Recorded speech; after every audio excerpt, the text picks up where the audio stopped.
Bonjour à toutes et tous. Alors voici une petite vidéo explicative concernant le réchaud à cire.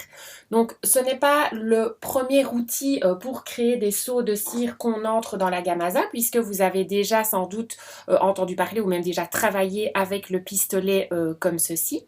Ce deuxième outil en fait il est différent mais complémentaire. C'est-à-dire que ce n'est pas parce que vous avez déjà le pistolet à cire que si vous achetez le réchaud, vous n'utiliserez plus le pistolet. Loin de là, l'utilisation est différente. Ces deux outils sont vraiment complémentaires.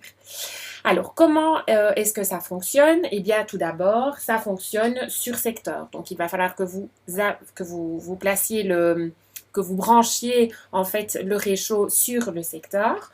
Ensuite, vous avez un petit interrupteur ici que vous allez simplement enclencher et votre réchaud va chauffer. Alors, ça se passe comment? Eh bien, ici, vous avez tout simplement à ce niveau-ci une petite résistance qui va chauffer et la chaleur va se conduire ici sur la cuillère. Donc, attention, bien entendu, toute la partie dorée sera chaude, même très chaude. Donc, quand vous allez, une fois que ce sera bien chaud, maintenez bien à chaque fois votre cuillère par ici et ne touchez pas toute cette partie-là, fatalement cette partie-là non plus, bien entendu. Vous aurez ce petit témoin qui va s'allumer. Là, vous saurez déjà que votre réchaud va chauffer, va se mettre en action.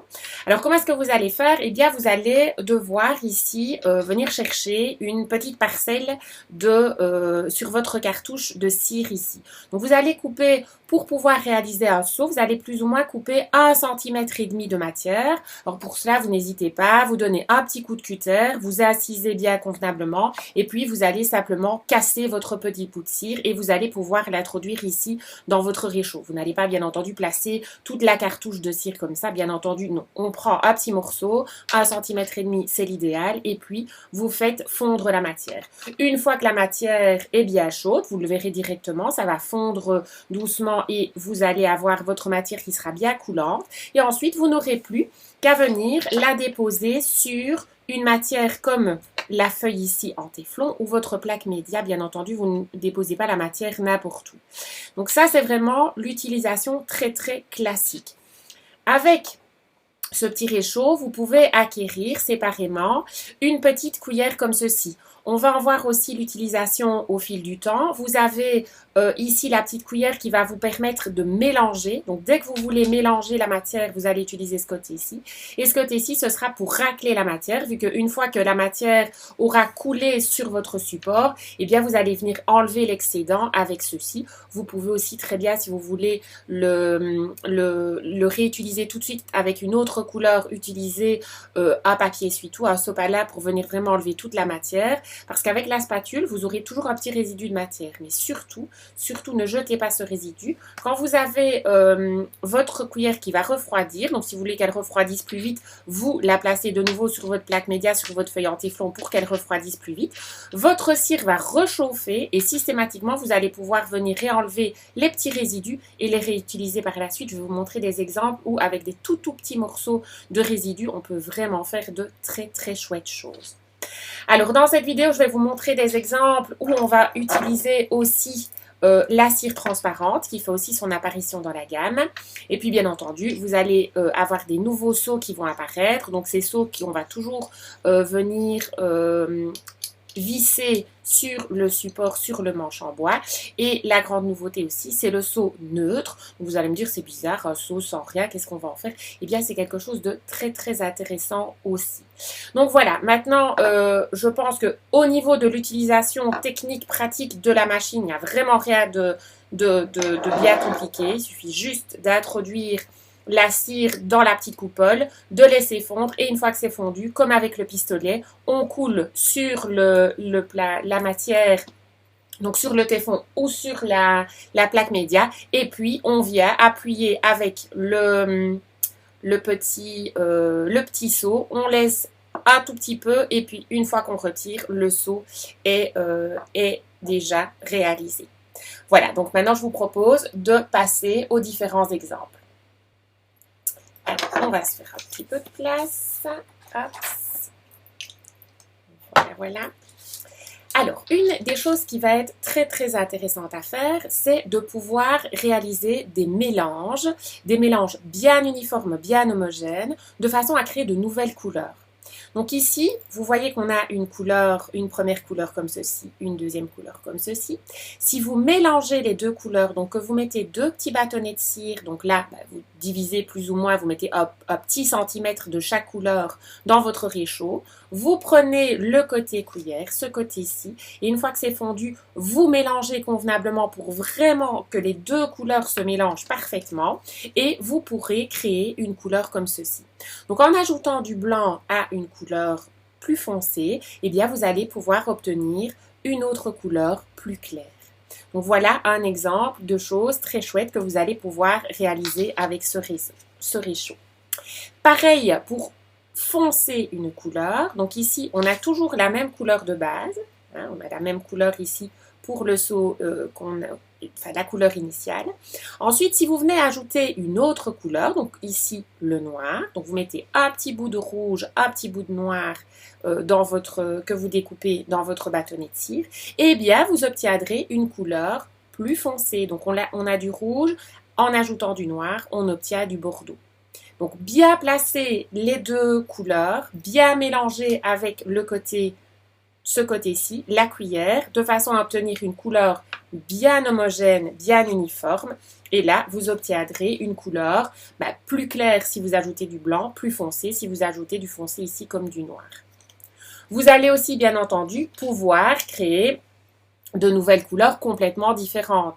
Donc vous savez que quand on va ajouter du bleu, quand on va mélanger du bleu avec du jaune, eh bien, on obtiendra du vert.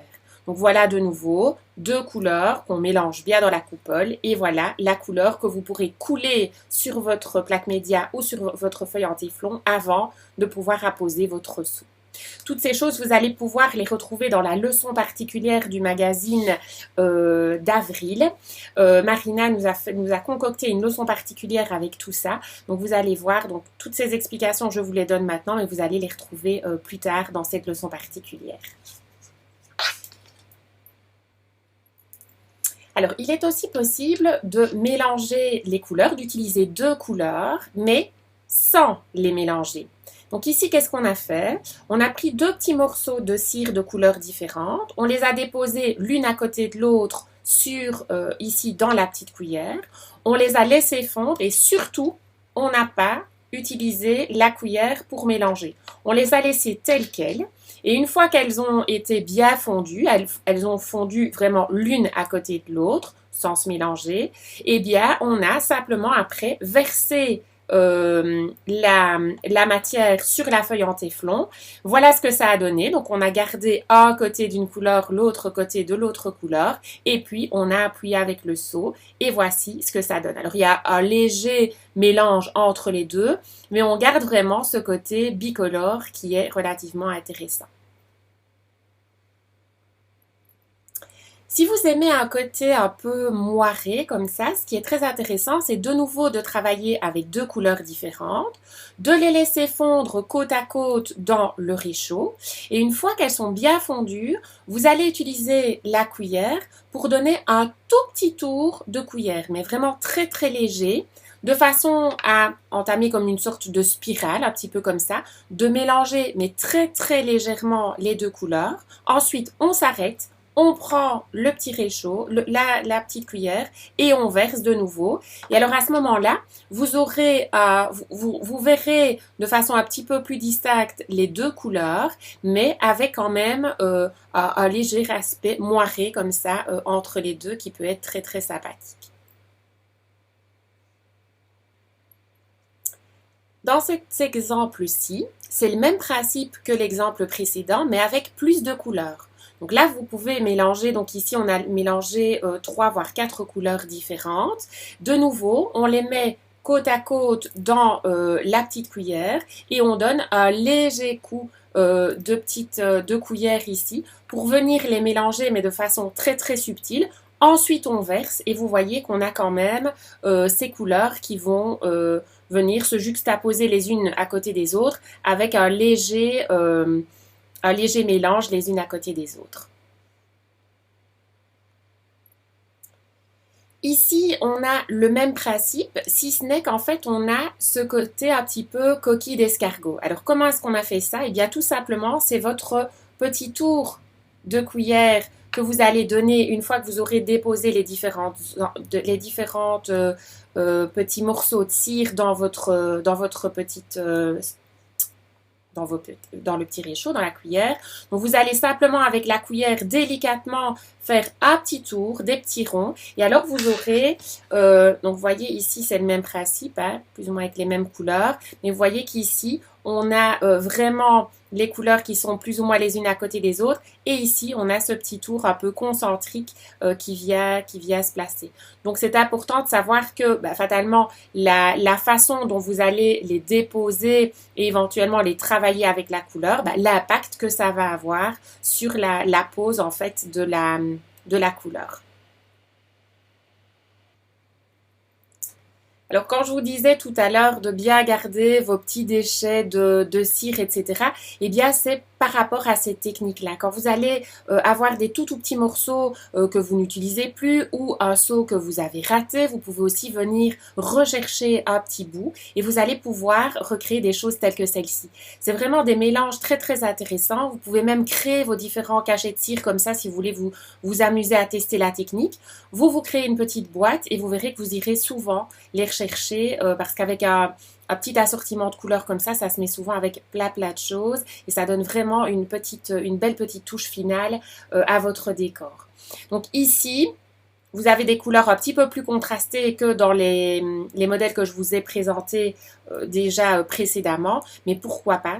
Ça donne aussi un beau petit cachet à votre cachet.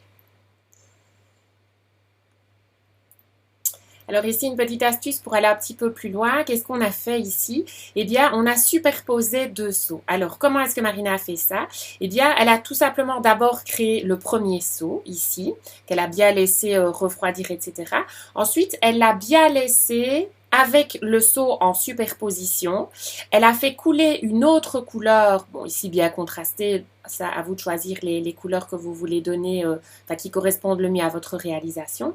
Et ensuite, elle est venue replacer le premier seau avec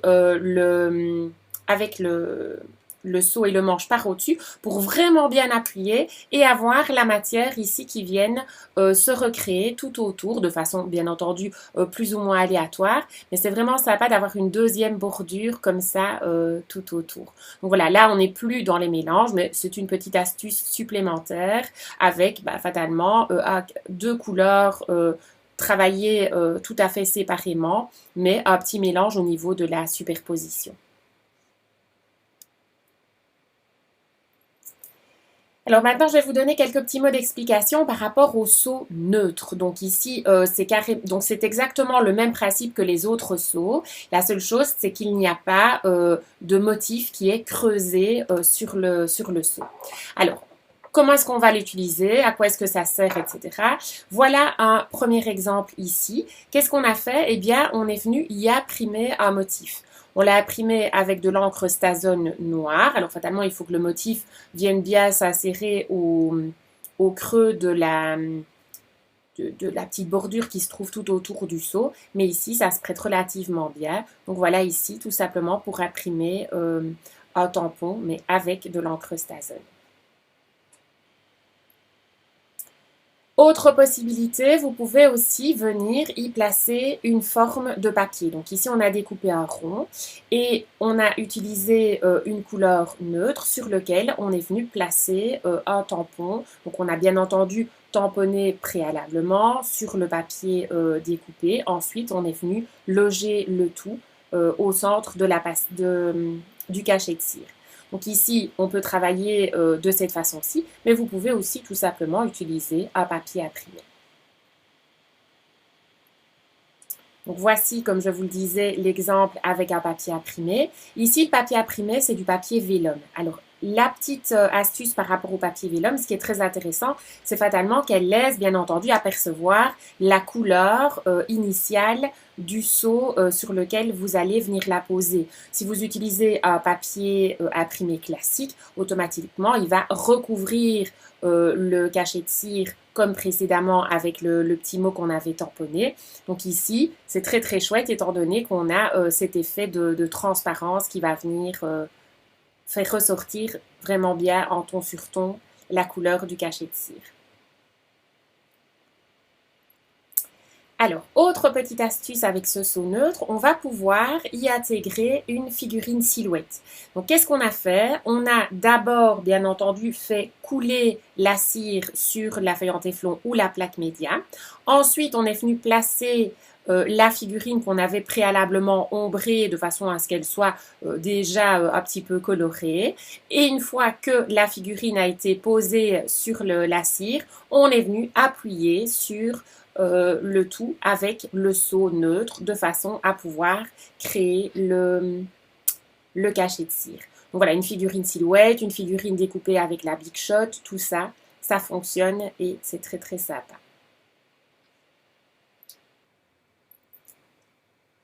Alors, dernière petite astuce ici par rapport au seau neutre. Ici, comment est-ce qu'on a réalisé ce seau? En fait, on a fait fondre d'abord la couleur noire dans le réchaud à cire. Donc, on a vraiment créé la couleur de base du fond. Ensuite, on est venu la faire couler sur la feuille en téflon ou la plaque média. Et directement après, on est venu ajouter une goutte avec le pistolet à cire. Donc là, comme quoi les deux peuvent venir se compléter et s'utiliser même au sein d'un même cachet de cire. Donc en voilà la preuve. Donc une petite goutte. Et ensuite pour créer en fait cet effet d'étirement, donc soit vous laissez simplement la goutte et vous aurez un rond fatalement plus ou moins rond en fonction de la goutte que vous déposez. Mais ici, ce qu'on a fait, c'est que en fait, Marina est venue avec une petite pointe. Donc, vous pouvez utiliser une pointe de piquage, par exemple, ou la pointe de votre ciseau pincette, ou voire même la pointe de votre cutter, pour venir tout doucement étirer de part et d'autre et former cette petite goutte comme ceci. Et alors, fatalement, soit si vous voulez vraiment faire la forme d'une goutte, vous n'étirez que d'un côté, ou alors vous étirez des deux côtés comme ceci. Vous pouvez aussi très bien décentrer votre goutte plus bas et ne l'étirer que sur le dessus. Enfin, bref, il y a plein de possibilités de faire. Donc voilà, la superposition des deux cires. Et une fois que cela est fait, donc une fois qu'on a placé la goutte, qu'on a étirée, etc., alors vous venez placer le seau pour pouvoir écraser la matière et vous obtiendrez ce résultat-ci. Alors, dernier petit chapitre ici de ce petit zoom sur le réchaud à cire. On va parler à présent de la cire transparente. Donc ici, elle se présente de la même façon, sous forme de cartouche comme ceci. Et donc, vous allez pouvoir travailler et jouer justement avec cette transparence. Donc ici, qu'est-ce qu'on a fait? On est venu y intégrer des fleurs séchées. Donc des fleurs séchées vraiment réduites très fort, enfin vraiment plutôt des petites paillettes de fleurs séchées, on va dire ça comme ça. Maintenant, vous pouvez aussi travailler avec une fleur séchée où on voit vraiment mieux la fleur séchée si vous le voulez bien entendu. Il vaut mieux qu'elle ne soit quand même pas trop épaisse, mais voilà pourquoi pas. Donc soit vous pouvez les déposer avant ou après avoir fait couler la cire, peu importe, mais elles vont vraiment bien venir ici s'agglomérer en fait à la cire sans aucun problème. Donc voilà un premier petit exemple. Alors, deuxième exemple ici. Alors, dans cet exemple-ci, la seule chose qu'on veut vous montrer, c'est que, donc ici, la cire a été utilisée avec non pas le réchaud, mais le pistolet. Une fois que vous allez intégrer ici la cire, vu qu'elle est vraiment bien transparente, quand vous allez l'intégrer après une couleur, vous allez sans doute au début avoir un petit résidu de cette couleur qui reste. Mais cependant, c'est vraiment super intéressant puisqu'ici, vous ne le voyez peut-être pas super bien à la caméra. Mais en fait, on a un petit résidu de doré et qui vient vraiment donner voilà, un petit plus en fait à la transparence de de la pastille de résine. Donc surtout quand vous allez faire ça, si vous vous dites oh zut ma pastille je la voulais toute transparente mais c'est raté. Non, ce n'est pas raté. Justement profitez de cette petite astuce pour pouvoir justement nuancer votre aspect brillant. Après si vous voulez une tout à fait transparente, eh bien vous recommencez l'opération, mais surtout conservez-la bien et jouez justement avec cet effet là en venant replacer par exemple de la ficelle par en dessous ou un petit élément par au-dessus pour rappeler cette couleur. Et vous allez voir que ce fondu est en fait un atout par rapport à votre... il va donner de la consistance et un reflet à votre cachet de cire. Alors vous allez aussi bien entendu pouvoir mélanger la couleur transparente avec une autre couleur de la gamme, bien entendu. Vous pouvez les travailler à l'intérieur de votre réchaud ou bien travailler avec deux fois avec le pistolet. La seule chose, c'est que ici, vous pouvez aussi très bien déposer d'abord une couleur et puis revenir avec une autre couleur séparément. La matière, en fait, ici, de la cire transparente est un petit peu différente de l'autre cire. Elle est un petit peu plus collante, donc un tout petit peu plus capricieuse au niveau de l'entretien de votre petite cuillère, mais vous allez voir, une fois que vous y êtes préparé, vous le savez et vous travaillerez bien entendu en conséquence. Alors, je vais terminer cette petite vidéo en vous proposant deux petites scénettes où on travaille un petit peu différemment. Donc, on travaille avec le réchaud à cire, mais on ne va pas travailler avec le seau. Donc ici, qu'est-ce qu'on a fait? Eh bien, on a déposé la matière en faisant des petits zigzags comme ceci. Donc là, tout simplement, en venant travailler de cette façon-ci. Donc vous allez avoir bien entendu des moments où vous allez déposer un petit peu plus de matière et d'autres moments où vous en déposez un petit peu moins. L'effet est vraiment super sympa. Justement, ça va donner vraiment beaucoup de relief en fait à votre effet. Et voilà, c'est une utilisation différente, mais très très sympa aussi.